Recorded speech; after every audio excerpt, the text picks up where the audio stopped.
Hey, podcast listeners. Today we're going to talk about observation changes reality. But first, as always, I'm going to enlist you to please subscribe to this podcast. Please share this episode with someone else, at least one other person, and please give me an awesome review. Okay, here we go. So, observation changes reality. How does that work? About 30 years ago, when I was in my first graduate school program in Boston, I attended a weekend conference where scientists from prestigious schools such as Princeton and MIT were lecturing on where scientific principles overlapped or intersected with spirituality. It was a really interesting conference. Now, I wasn't very savvy at that time about quantum physics, and I'm still not today. But there was one principle that really caught my attention back then that I still see at work today as a therapist. This principle, if you haven't heard of it, is called the observer effect. It means that the very act of human consciousness or observation has an effect on the matter that is being observed. For example, when unobserved, light takes the form of what we call a wave, which lacks form and shape. But when light is observed, it takes definite shape as what we call a particle. This suggests that consciousness makes humans not just passive observers of reality, but rather active participants in its shape and order. I see this principle at work when a child is seen by their attachment figure. When children are seen regularly, they respond by becoming good. They fill out the reflection that they see in the mirror.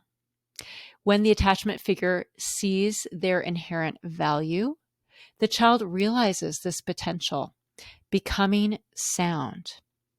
If the attachment figure believes the child becomes honest as a response, trusting themselves and valuing truth.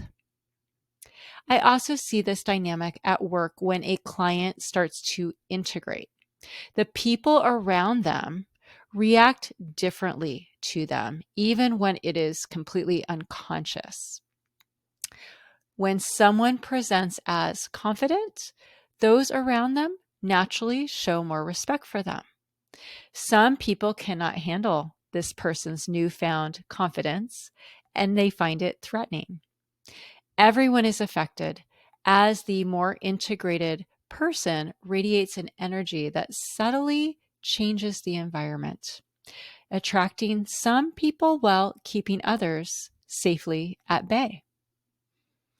I have heard therapists say part of healing for the client is to feel seen by the therapist. Now, this isn't completely untrue, but I have found it is by no means enough. Ultimately, clients need to see themselves, and this doesn't just happen by being seen from their therapist. We as therapists have to intentionally foster this. Also, there are some clients who actually have an adverse reaction to feeling seen because they don't trust, and so they actually feel exposed. How do we foster integration for ourselves and for others? Let's take a minute to unpack this and get into the nitty-gritty. Here's a recent example of how I did this for myself. When I wasn't able to sleep the other night, and I was just lying there on my bed, I immediately recognized that my body was trying to communicate something to me. As I lied there, images haunted me of specific people from my past that I had opened up to during my my years long depressive episode. And I was looking for empathy from those people. I was looking to feel heard. And these particular people did the opposite.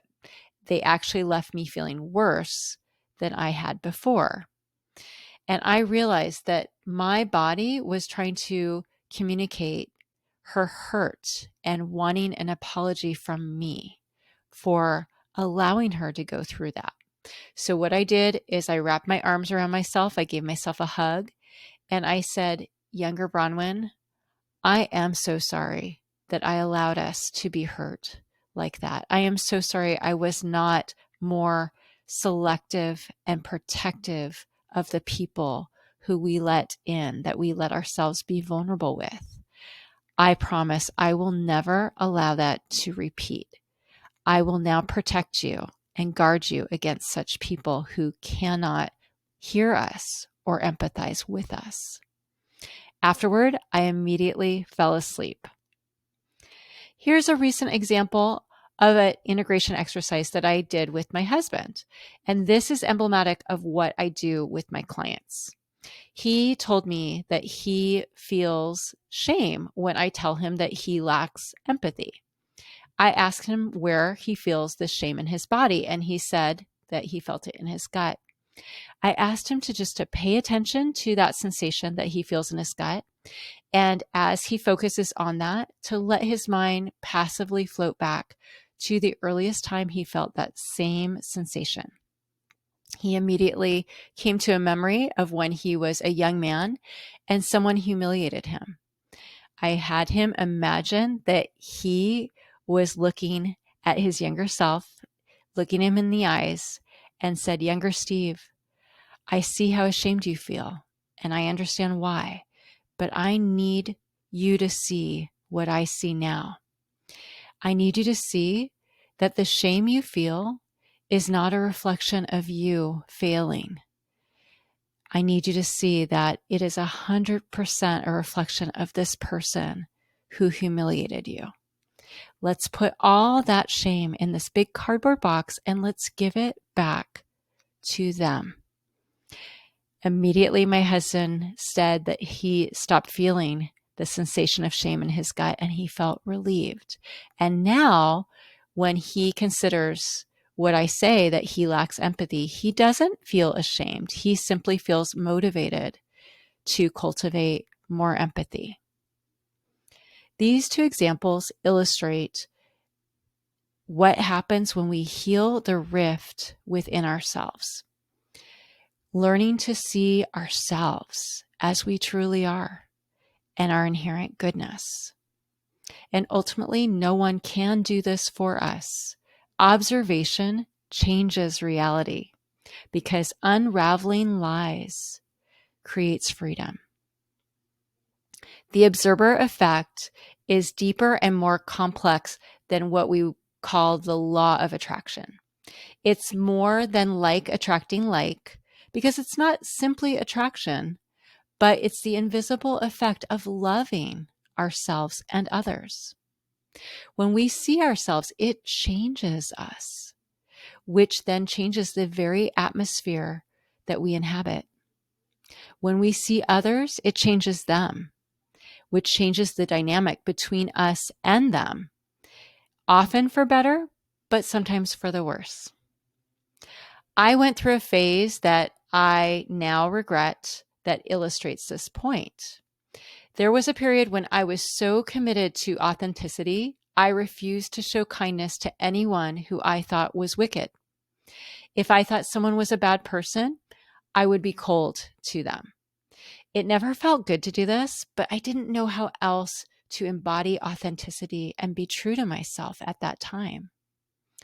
When I did this, it had a very negative effect on the people, which then negatively affected me. It lowered the temperature in the room. Over time, I learned to show kindness to people that I deemed to be bad while simultaneously trusting myself not to be manipulated by them. So now I am kind, but firm. I am warm and empathic, but prepared to confront them at any time as needed. I found that my kindness and warmth disarms them because these people are least expectant to experience kindness. It's not what they're accustomed to experiencing.